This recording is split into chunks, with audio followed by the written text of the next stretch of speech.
নমস্কার বন্ধুরা, সবাই কেমন আছো? আশা করি সবাই ভালো আছো। নতুন একটা ভিডিওতে আপনাদের আরও একবার স্বাগত জানাই।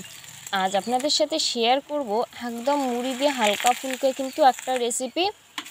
যখন আপনাদের খুব খিদে পাবে চট জলদি কিন্তু এটা বানাতে পারবেন, খিদে পেলেই, একদম খুব কম সময়ে। আর খেতে যে এতটা টেস্টি হয় না বন্ধুরা, আপনারা না বানালে হয়তো বুঝতেই পারবেন না।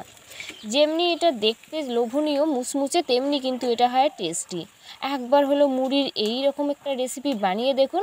যখন জোর খিদে পাবে, কিচ্ছু আর সময় নেই, পেট কিচ্ছু বোঝে না, তখন চটজলদি এটা কিন্তু বাড়িতে বানিয়ে নিতে পারেন। নরম মুড়ি দিয়েও বানাতে পারেন, খেতে জাস্ট অসম্ভব সুন্দর হয়। প্লিজ প্লিজ আপনারা পুরো ভিডিওটা দেখতে থাকুন, আশা করি আপনাদের ভালো লাগবে। তো চলো রেসিপিটা শুরু করা যাক।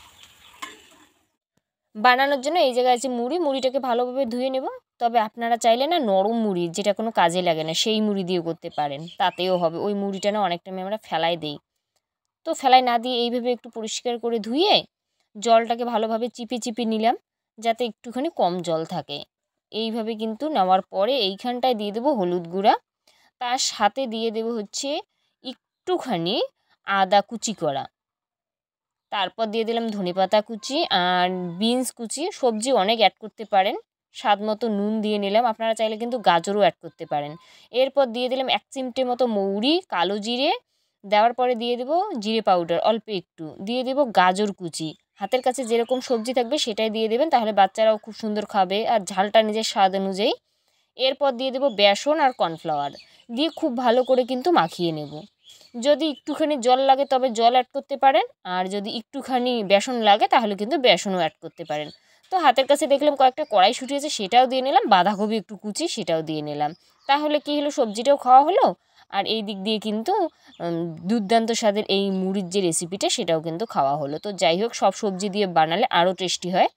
তো খুব ভালো করে কিন্তু জল দিয়ে মাখিয়ে নেব। তবে আপনারা চাইলে কিন্তু বেসনটাকে যদি খুব বেশি হয় তবে জল অ্যাড করতে পারেন, যদি একটুখানি কম হয় তাহলে আরও বেসন অ্যাড করতে পারেন। আপনারা বুঝে এটা কিন্তু ব্যবহার করতে পারেন, এখানে কোনো আন্দাজের বিষয় নেই, আপনারা বুঝে বুঝে এটা করবেন।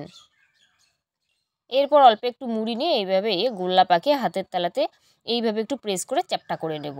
মানে যেভাবে আমরা চপ তৈরি করি না, ঠিক সেইভাবে কিন্তু দেখুন, ঠিক এইভাবে তৈরি করে নিলাম।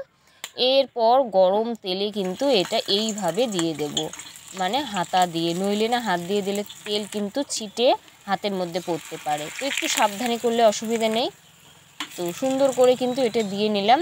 একটুখানি কিন্তু ওই মানে সেকেন্ডেরটা একটু ভাঙা ভাঙা হয়েছে, তবে ভাঙাটা যেরকম আছে সেরকমই কিন্তু উল্টালে কিন্তু থাকবে। আপনারা শুধু দেখুন, দেখুন ভাঙা ভাঙা আছে, তাতে কোনো অসুবিধা নেই, যে উল্টে দিলাম বাস, সবগুলো কিন্তু সুন্দরভাবে উল্টে যায়। তো সবগুলোই কিন্তু সুন্দর করে উল্টে পাল্টে একেবারেই কিন্তু লাল লাল করে ভাজবো। একটুখানি সময় নিয়ে ভাজলে কিন্তু এটা জাস্ট অসাধারণ হয় বন্ধুরা, জাস্ট অসাধারণ হয়। এত টেস্টি হয় না যে মানে বলার মতো না, দারুণ হয় এটা। তো সবগুলো কিন্তু এইভাবেই ভাজবো। এটা না চা কফির আড্ডায় হয় না, এটা কিন্তু হতে পারে, বা বিকেলের কিন্তু আড্ডা যে হয় সেটাতেও কিন্তু দারুণ জমবে। তো এইভাবে সবগুলো কিন্তু চপে তৈরি করে নিলাম। দেখুন কতটা লোভনীয় আর কতটা সুন্দর হয়। সব ভাজা আমার কমপ্লিট, মানে আমি 4খানা ভাজলাম। দেখো, লোক যদি কম থাকে এতগুলো বানিয়ে তো নষ্ট করার কোনো মানেই হয় না।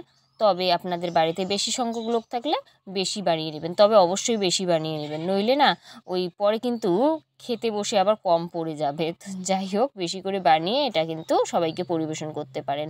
রেসিপিটা কিন্তু দারুণ হয়, একবার বাড়িতে বানিয়ে দেখলে জানাতে ভুলবেন না এটা কীরকম হয়। আশা করি রেসিপিটা আপনাদের ভালো লাগবে, ভালো লাগলে অবশ্যই লাইক কমেন্ট শেয়ার করে দেবেন।